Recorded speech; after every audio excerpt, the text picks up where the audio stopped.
You know, when I was a kid, we didn't have VCRs. That's how old I am.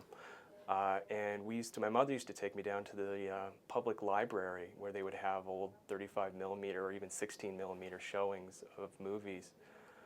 And that was the only time I could really ever see things more than once because they would show them nightly. And I could just keep going and study as a kid and just learn to love the old movies.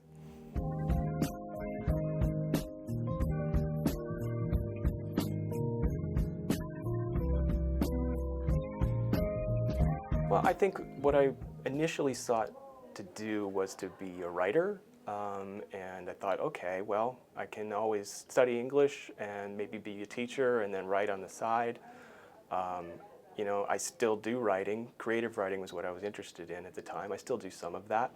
Now most of the writing is more academic, and I think I have found a way to kind of merge the two. I love being in front of the students, and I love being able to just go back and put my own thoughts in you know, essays, whatever medium I'm feeling like.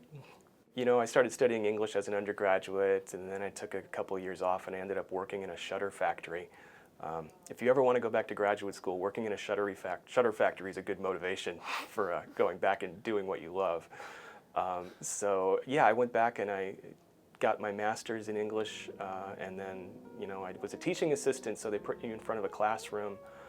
And you earn your tuition that way so that, you know, you can make it through graduate school. And once I was in front of a class, I knew I wanted to study English, but once I was in front of that class, I knew that was kind of the place for me. I was finishing up my PhD at Purdue, and I saw a call for jobs that said that Frostburg was looking to start a film minor, and they didn't have one. So the job was tailored specifically for that. And so I applied, and there was no program when I got here, so I kind of had to do it from the ground up. Figure out which courses are essential and find some electives. So I've kind of pieced it together and changed things here and there, but that was what I was tasked to do, and I was glad to do it. You know, Introduction to Film, it allows a whole range of international film. I have another core course is the American film class, and I primarily do that through, you know, popular movies through the decades of the 20th century. Just choosing whatever films were popular given the decade. And then for film theory, much more film history, looking at schools and movements, and bringing in kind of different ways to read a movie that we don't get a chance to talk about in the other classes. I hope it continues to grow. The best thing to help it grow is to get more electives. So that's what I'm always in the process of doing. We just added a film genre course not too long ago. And we are putting together a course on animation at the moment.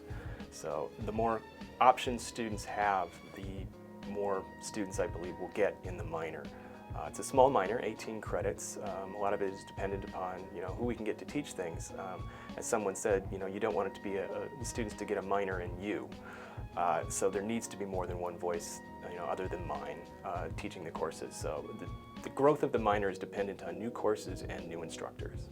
There's a series I like called Shortcuts, a bunch of small books tailored to an introductory audience about different aspects of film. And, you know, they would primarily do films on genres. And I was looking through their catalog, and I noticed they didn't have a book on prison films, which is what my book turned out to be, a genre study of the prison films. And so I just sent off a proposal and a few modifications here and there with the editors, and then before I know it, it was accepted, and I began the writing process. I think there's so much a part of our culture in a way that people don't understand. You know, we are in the era of mass incarceration, and you realize that these movies have been around since at least the 1930s. There's some silent prison films. But it's a genre that throws a lot of different people from different backgrounds into a small space, and you explore how people survive, how they have to cope with one another, the conflicts that arise, and I think if anything, it teaches a lot about issues of justice and mercy, which I think are universal, and those are the key themes explored in those films. You know, movies can be universal. You can still watch The Wizard of Oz today in the way that you could in 1939. But they always speak to the time period. You know, you even have a movie that might be set in the past, but it's speaking to a present audience. And so I'm always looking for the values and the ideologies expressed in those films that are tailored to the time period in which they were made. Greetings, my friend.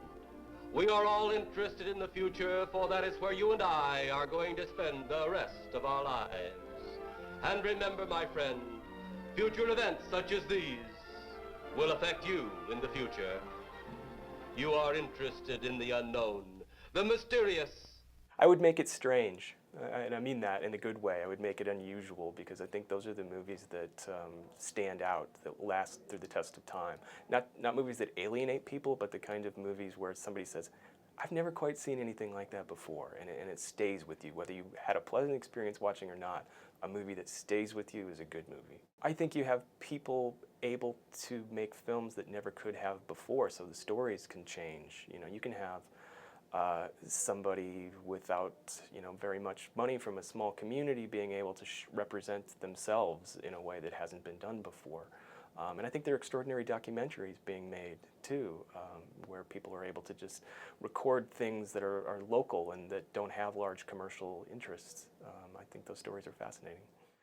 I think movie making is becoming much more democratic in terms of digital filmmaking and the costs going down. I mean, distribution and studio backing and all those kinds of things are still important, but obviously technology has made it possible for virtually anyone to make a movie and upload it somewhere. Whether they can make a profit doing that is a different question, but I just see it being a much more accessible art form for people to engage in.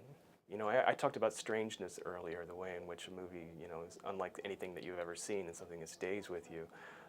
But I think, like a good novel, like a Starry Night or a brilliant painting, it's something you can look at and look at and look at, or read over and over and over and always see something new. And those are the kinds of movies that last. Film, because it is so realistic, really immerses you in the fictional world. One of the things about movies is that part of the reason you watch in the dark is because you are completely absorbed in the narrative in a way that is so close to reality and so close to dream at the same time, that it allows for projections that just no other medium can quite replicate.